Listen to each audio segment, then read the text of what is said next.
हा उत्साह मी एका दुःखाच्या घरी भेट देण्यासाठी होता. दुःखात उभे राहिल्याचा आनंद लोकांना लपवता नाही आला.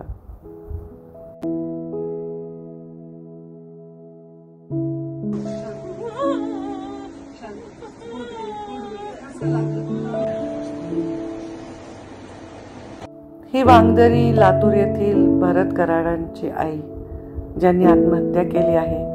आरक्षणाला धक्का लागेल या नैराश्यातून अशा अनेक लोकांनी या देशामध्ये, या राज्यामध्ये अशा आरक्षणाच्या लढ्यामध्ये स्वतःचा जीव गमावला. लोक उपोषणाला बसले होते त्याला न्याय मिळावा म्हणून. त्यांचं उपोषण मी सोडलं. खूप हट्ट होता त्यांचा, ताईंनीच यावं. तिथून मी गेले ते आमच्या काळम ताई, आमच्या हबूबाई आम्ही लाडाने म्हणतो. त्यांचे पती वारले. त्यांच्या दुःखामध्ये सहभागी व्हायला खूप रडल्या माझ्या गळा पडून. त्यांचं मन थोडं शांत केलं गप्पा मारून. शेजारीच एका तरुणाला भेटायला गेले. त्याच्या वडिलांनी आत्महत्या केली होती. बसलोय का तिकडे, काही काळजी करू नका, सगळ्यांनाच न्याय देता येते.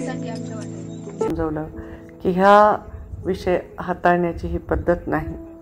कोणीही स्वतःच्या जीवाला धक्का लावून घेऊ नका अशी विनंती मी त्यांनाही केली आणि ऐकणाऱ्या सर्वांनाही करते. संघर्ष करायला तयार राहा, कच खाऊ नका.